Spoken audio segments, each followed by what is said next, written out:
तो जवाब तो चाहिए, देख रहे हैं आप, जवाब उन्हें देना चाहिए जो हनुमान चालीसा का विरोध कर रहे हैं। जवाब उन्हें देना चाहिए जो हनुमान चालीसा के नाम पर चुनावी रणनीति, राजनीतिक रणनीति तैयार कर रहे हैं। और जवाब उन्हें भी देना चाहिए जो हमारे आराध्य के साथ ही, अगर हिंदू और हिंदुत्व का आधार जुड़ा हुआ है तो उस आधार को ही कमजोर करने की कोशिश कर रहे हैं।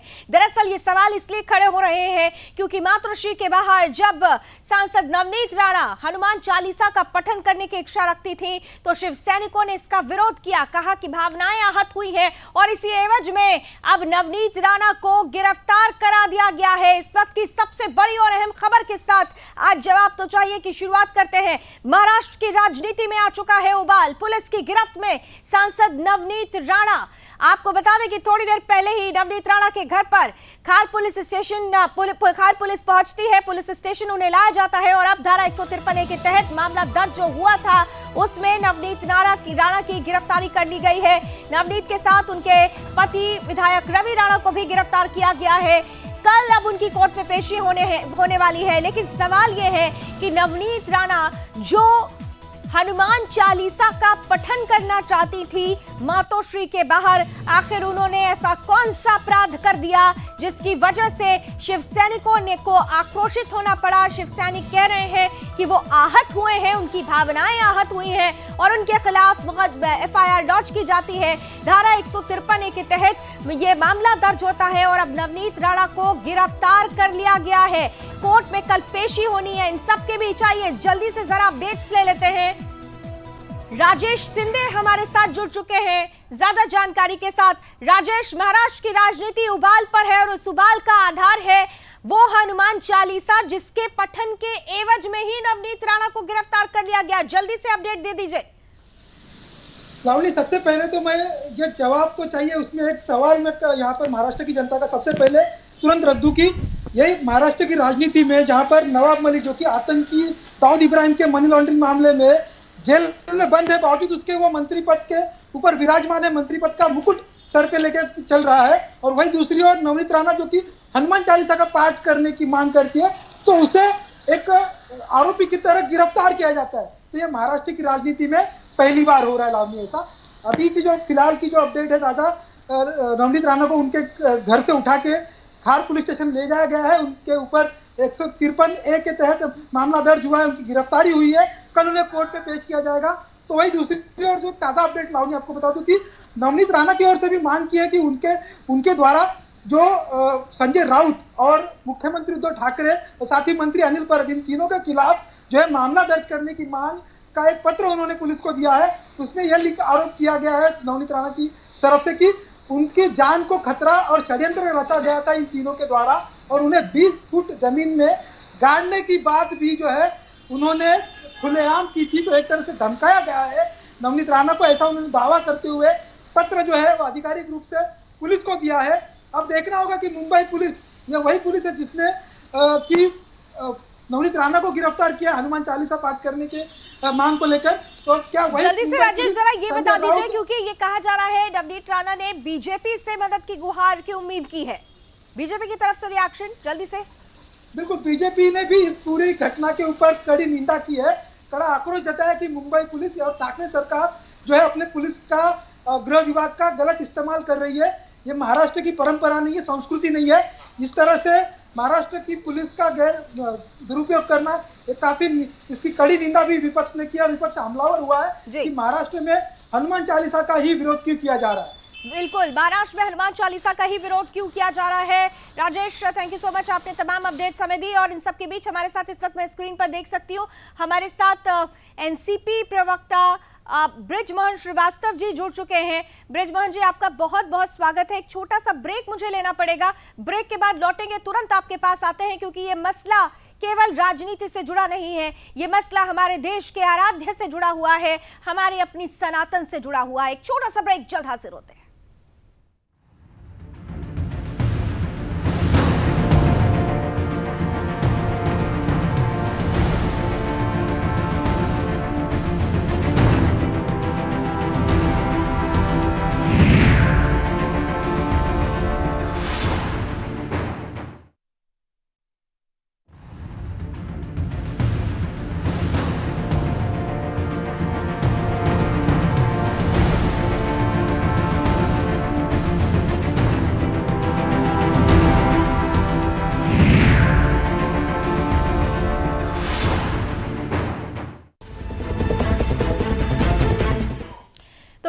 राजनीति में उबाल आया हुआ है। मातोश्री में हनुमान चालीसा का विरोध क्यों किया जा रहा है, ये सवाल जगह जगह पूछा जा रहा है, क्योंकि नवनीत राणा को गिरफ्तार कर लिया गया है।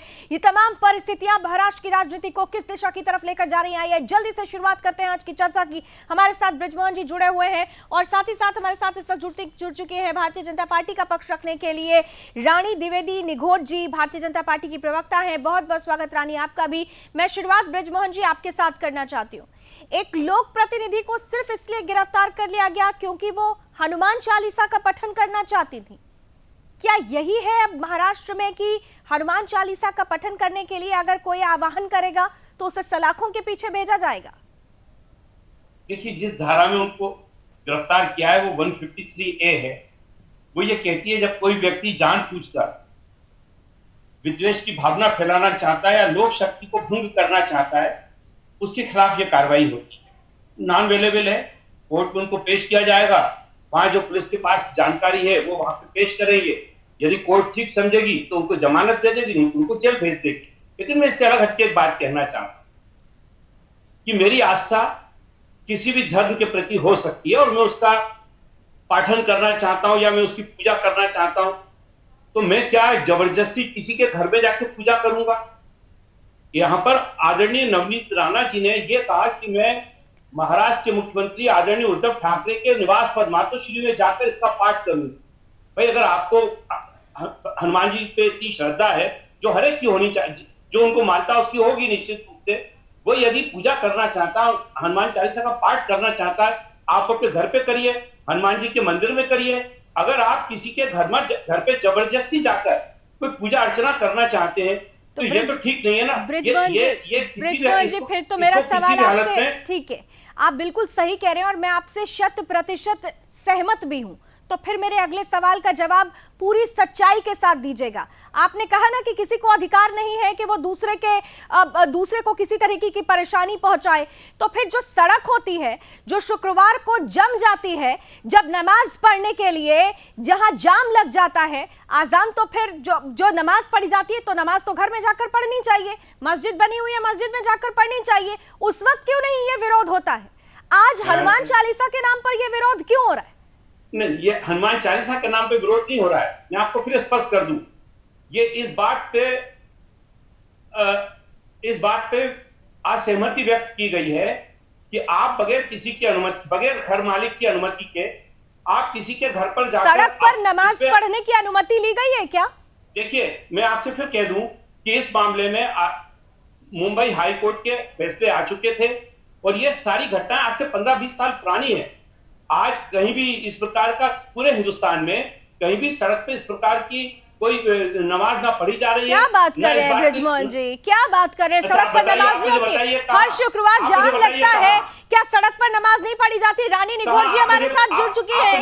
रानी निघोट जी भारतीय जनता पार्टी से जुड़ चुकी है। रानी जी देखिए, मैंने एक सवाल पूछा, उस सवाल के जवाब में एक सवाल आ गया, क्या नमाज पढ़ने के लिए सड़कें नहीं? पूरे देश की यही हालत है सर, पूरे देश में यही होता है। यहाँ पे एम्बुलेंस तक फंस जाती है, यहाँ पर लोगों की जान चली जाती है। क्या बात कर रहे हैं सर? यहीं पर आपकी सेलेक्टिविज्म आपका सामने दिख गया सर। मैंने एक छोटा सा सवाल पूछा, आपका सेलेक्टिविज्म वहां पे दिखाई दे गया। रानी जी बताइए, ब्रिजमोहन जी जो कह रहे हैं आप उससे सहमत हैं? ऐसा है, सुदर्शन के माध्यम से मैं ये बताना चाहूंगी राष्ट्रवादी को और मेरे सुनने वाले सारे ही भाइयों बहनों को कि नमाज ये रास्ते पे पढ़े, ऐसा कोई भी रूल, ऐसा कोई भी कायदा पारित नहीं हुआ है। बट सालों से लोग रास्ते पे नमाज पढ़ रहे हैं। हम किसी भी धर्म के अगेंस्ट नहीं है, लेकिन हर किसी को वो जगह दी गई है। जैसे मंदिर में हम प्रार्थना करने जाते हैं, वैसे ही नमाज या तो अपने मस्जिद में अंदर पढ़े या फिर अपने घर में पढ़े। हमारा विरोध वो भोंगों से है जो दिन भर रात भर वो जो बचते हैं उनसे है। आप अपने घर में अपने धर्म की पूरी तरह से आस्था रखिए, हमें कोई तकलीफ नहीं है किसी भी धर्म से। लेकिन तरीका, जैसे मेरी अभी न्यूज एंकर ने ही बताया कि भाई एम्बुलेंस अटक जाती है। एम्बुलेंस क्या, ऐसे कई इंसिडेंट्स हो जाते हैं कि उस वक्त कोई भी मूवमेंट वहां से कोई कर नहीं सकता। इसका मतलब ये नहीं है कि आपको हर तरह की आजादी दी है। मेरा पक्ष में तो मैं यही कहूंगी कि हम बिल्कुल निषेध करते हैं रोड पे नमाज पढ़ने का। नहीं ठीक है, लेकिन आज का चलिए, क्योंकि ये बात चली इसलिए मैंने ये सवाल पूछा, लेकिन सवाल जिस तरीके से है, शिव सैनिक ये कहते हैं, रानी जी आपसे ही सवाल कर रही हूँ, शिव सैनिक ये कह रहे हैं कि भावनाएं आहत हुई हैं। हनुमान चालीसा के पठन से भावनाएं कैसे आहत हुई? क्या केवल हनुमान चालीसा का पठन करना कोई चाहता था लोक प्रतिनिधि, तो उसको गिरफ्तार करा दिया गया? और अच्छा देखिए, आप पर भी आरोप है, ये कहा जा रहा है कि बीजेपी ने एक तरह से नवनीत राणा को मोहरा बना लिया है, सारा का सारा स्क्रिप्ट जो है वो आपकी तरफ से लिखा जा रहा है, ये आरोप लग रहा है आप पर। देखिए, मैं हिंदू हूँ, अगर मुझे कोई बोला ना आपके घर में आके मैं हनुमान चालीसा पढ़ूंगी तो मैं उसका हार डाल के अपने घर में स्वागत करूंगी, न कि मेरे घर के बाहर में पुलिस का बंदोबस्त, कार्यकर्ताओं का बंदोबस्त। अरे वो कोई तुमको मारने आ रही थी क्या?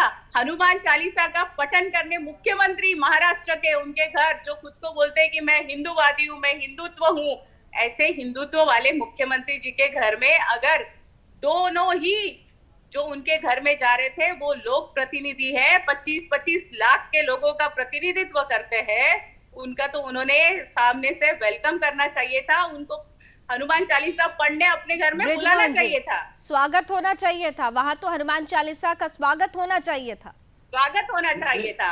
हनुमान चालीसा हम अपना कवच समझते हैं हिंदू, हर छोटे बच्चे से लेकर बड़े तक हम हनुमान चालीसा बोलना सिखाते हैं। हनुमान चालीसा ब्रजमोहन जी जल्दी से जवाब दीजिए। जी ब्रजमोहन जी। निश्चित रूप से हम लोग इसका स्वागत करते हैं। आदरणीय उद्धव ठाकरे भी धर्म के प्रति गहरी आस्था रखते हैं, वो भी इसका स्वागत करते हैं, लेकिन ये धार्मिक उद्देश्य नहीं था उनका, ये पूरी तौर से उनका राजनीतिक उद्देश्य था। तो चूंकि उन्होंने राजनीतिक उद्देश्य से इस बात को कहा है तो राजनीतिक रूप से उसका जवाब दिया गया है।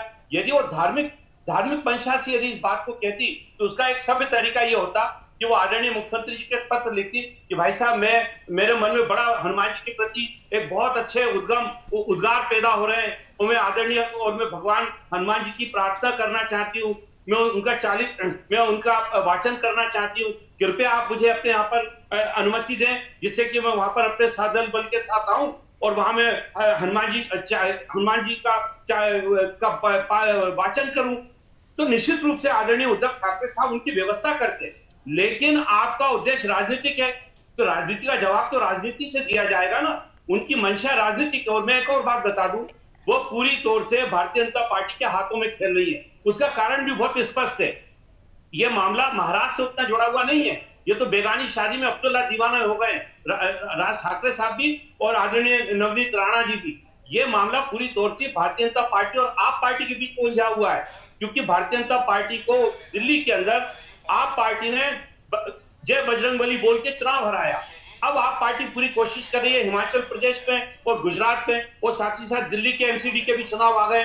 तो भारतीय जनता पार्टी हनुमान जी को हाईजैक करने के लिए बीजेपी से, हम लोगों से उसका कोई मतलब नहीं है। हमारी सरकार उस हर व्यक्ति को पूरा संरक्षण देने को तैयार है जो अपने धर्म के अनुरूप और नियम कायदे के तहत उसका अनुष्ठान करना चाहता है, पूजा करना चाहता है या नमाज पढ़ना चाहता है, किसी को कोई आपत्ति नहीं है। महाराष्ट्र सरकार ने किसी को कभी नहीं रोका। दो बातें कैसे कर सकते हैं? अभी थोड़ी देर पहले आप कह रहे हैं कि हनुमान चालीसा से कोई प्रॉब्लम नहीं है, दूसरी तरफ आप कह रहे हैं कि रेस्ट्रिक्शंस आप करें। देखिए, नहीं, एक सच्चा हिंदू ये तो नहीं कर सकता। हनुमान चालीसा का पाठ शनिवार को आप देखते हैं ना, आप भी ब्रजमोहन श्रीवास्तव जी, मैं भी लावनी श्रीवास्तव हूँ, आप भी हिंदू है, मैं भी हिंदू। बहुत सीधा सा सवाल कर रही हूँ, शनिवार के दिन हमारे यहाँ ये परंपरा है ना कि शनि देव को तेल चढ़ाने के लिए बच्चे बुजुर्ग बड़े ये सब आते हैं घर में, तो हम वो जो समय नहीं देखते हैं, वो स्थान नहीं देखते, आते हैं तो हम उनका आदर करते हैं, उनको प्रणाम करते हैं। ठीक इसी तरह अगर कोई हनुमान चालीसा पढ़ने के लिए वहां पहुंचा हुआ था तो तब तो स्वागत करना चाहिए था, क्योंकि शिवसेना तो हिंदू हृदय सम्राट बाला साहब ठाकरे ने इसी आधार पर खड़ी की थी ना, या फिर आप लोगों के साथ आके बदल गए? मुझे बात कहने का मौका जी, जल्दी से। बात बहुत स्पष्ट है जी। वहां वो जाके जहां पाठ करना चाहती थी वो महाराष्ट्र के माननीय मुख्यमंत्री जी का निवास स्थान। तो वो लाठी लेकर कोई मारने थोड़ी पहुंची थी ब्रजमोहन जी, वहां पर वो बम गोली लेकर आप पर आक्रमण करने नहीं पहुंची थी, वो हनुमान चालीसा के लिए पहुंची थी। ठीक है, मेरे साथ इस फोन लाइन पर ब्रजमोहन जी प्लीज, आज समय की कुछ सीमाएं, बहुत जल्दी मैं आपके पास तुरंत आती हूँ, लेकिन किशोर जी कुमेरिया हैं, वरिष्ठ नेता हैं, शिवसेना से फोन लाइन पर जुड़ रहे हैं, कुछ टेक्निकल प्रॉब्लम इसलिए लाइव नहीं जुड़ पा रहे हैं। किशोर जी बहुत बहुत स्वागत, आप मेरी आवाज सुन पा रहे हैं? जी सुन पा रहा किशोर हूँ। जी, क्या समस्या हो गई? हनुमान चालीसा का पठन करना इतना नागवार गुजरा कि आपने सलाखों के पीछे ही भेज दिया। कौन सी भावनाएं आहत हो गई? नहीं देखिए, ऐसा है कि सबसे पहली बात यह है कि शिव सैनिकों का मातोश्री ये मंदिर है, और ये जो हनुमान चालीसा वहां जाके बोलेंगे, ये जो बात कही है ये हिंदुत्व के लिए जो उन्होंने की, तो ये हिंदुत्व शिवसेना को या शिव सैनिकों को सिखाने की कोशिश कौन कर रहे हैं, ये बात है। जिनका कोई अपने पार्टी का अस्तित्व नहीं, कभी ये पार्टी में कभी वो पार्टी में, इस प्रकार का जिनका अस्तित्व रहा, और उस प्रकार का अस्तित्व हिंदुत्व सिखाने का काम या हिंदुत्व बताने का काम और हिंदुत्व के तरफ से तो काम नहीं हो रहा है, किशोर जी, उसका आप बताने का काम। हिंदुत्व की झंडा बरदारी शिव सैनिक करते हैं ना, तो लेकिन आज तो आपने हिंदुत्व का रोल मॉडल नवनीत राणा को बना दिया, क्योंकि आपने उनको सलाखों के पीछे इसलिए भेजा क्योंकि वो हनुमान चालीसा पढ़ना चाहती थी। अगर आप बाकी हिंदू और हिंदुत्व की बात होती तब तो उनका स्वागत करना चाहिए था ना आपको। स्वागत करना नहीं, जिस प्रकार से उन्होंने बोला कि हम मातोश्री पे जाएंगे, हमारे मंदिर में जाएंगे, तो इस प्रकार की भाषा और इस प्रकार का कोई शिव सैनिक सहन करेगा नहीं। आपको दिक्कत किससे, हनुमान चालीसा से या उनकी भाषा से? नहीं, उनकी भाषा से है। हनुमान चालीसा तो हम लोग रोज पढ़ते हैं। शिव सैनिक ये हिंदुत्व को मानने वाला शिवसेना से कोई बड़ा नहीं है, इसीलिए शिव सैनिक ये रोज ही हनुमान चालीसा पढ़ते हैं, सारे लोग ही पढ़ते हैं। हम तो राम भक्त भी है और हनुमान भक्त भी है, लेकिन जिस प्रकार की भाषा का उपयोग कि हम जहाँ जाएंगे दादागिरी की भाषा वहाँ वो करेंगे, और हमको अगर सिखाने का प्रयास करेंगे तो शिवसैनिक कोई इस प्रकार से सहन नहीं करेगा। इसमें कोई भी गलत बात नहीं है। वो महाराष्ट्र के मुखिया है, महाराष्ट्र की कोई भी जनता, चाहे वो लोक प्रतिनिधि हो, चाहे मैं हूँ, चाहे आप हो, हम सब के वो मुख्यमंत्री है, तो हम उनके घर में, क्योंकि हमारे घर का मुखिया है, तो हमने जाना चाहिए। अगर वो हनुमान चालीसा का पठन करने उनके घर जा रहे थे तो उनका हार डाल के, मैं फिर कह रही हूँ, हार डाल के स्वागत करके शिवसेना के मातोश्री में उनको अंदर बिठा के उनके साथ मुख्यमंत्री जी, एक आखिरी सवाल आपसे, ये जो सारी परिस्थितियां पैदा हुई हैं, क्या इन परिस्थितियों के बाद महाराष्ट्र के जो हिंदू हैं वो वाकई क्या आपकी गठबंधन सरकार पर विश्वास कर पाएंगे? जल्दी से बृजमोहन जी, समय की कुछ सीमाएं, जल्दी से। पूरे महाराष्ट्र का एक एक व्यक्ति जो मतदाता है और जो मतदाता नहीं भी है, छोटे छोटे बच्चों तक की मैं बात कर रहा हूं, सारे लोगों का हमारी महाविकास आघाड़ी के ऊपर पूरा विश्वास है, और उनको इस प्रकार की घटनाओं से बल्कि तकलीफ होती है कि ये लोग अपनी तुच्छ नवाब मलिक सलाखों के पीछे, मंत्री पद से तो आपने हटाया नहीं। नवनीत राणा बेचारे हनुमान चालीसा पढ़ना चाहती थी, आपने सलाखों के पीछे भिजवा दिया, तो कैसे कोई विश्वास कर पाएगा? ये इसका आकलन भी जरूर कर लीजिएगा आप लोग। चलिए, बहुत बहुत धन्यवाद। आई एम सॉरी, आज की कुछ सीमाएं हैं, आज समय की कुछ पाबंदियां हैं मेरे साथ, माफी चाहती हूँ। दोबारा जरूर जुड़ेंगे इस मसले पर, क्योंकि मुझे पता है कि राजनीति का उफान है ये, और महाराष्ट्र का ये उफान, ये उबाल अभी थमने वाला नहीं है। बहुत बहुत धन्यवाद आप सभी का हमारे साथ जुड़ने के लिए। सवाल यही था कि हनुमान चालीसा पर इतना आक्रोश क्यों शिव सैनिकों को, शिवसेना को? क्या एक बार फिर से पुनः आकलन करने की जरूरत नहीं है? क्या आज की तस्वीरें देखने के बाद बाला साहब ठाकरे का हृदय रो नहीं रहा होगा? क्योंकि हिंदुत्व पर एक आघात हुआ है। हनुमान चालीसा पढ़ने वालों को अगर गिरफ्तार करवा दिया जाता है तो फिर शिवसेना के अस्तित्व पर सवाल जरूर उठेगा। उम्मीद करते हैं शिव सैनिक इसका आकलन जरूर करेंगे। अभी बस इतना ही। देश और दुनिया की तमाम खबरों के लिए आप जुड़े रहिए सुदर्शन न्यूज के साथ। जय हिंद।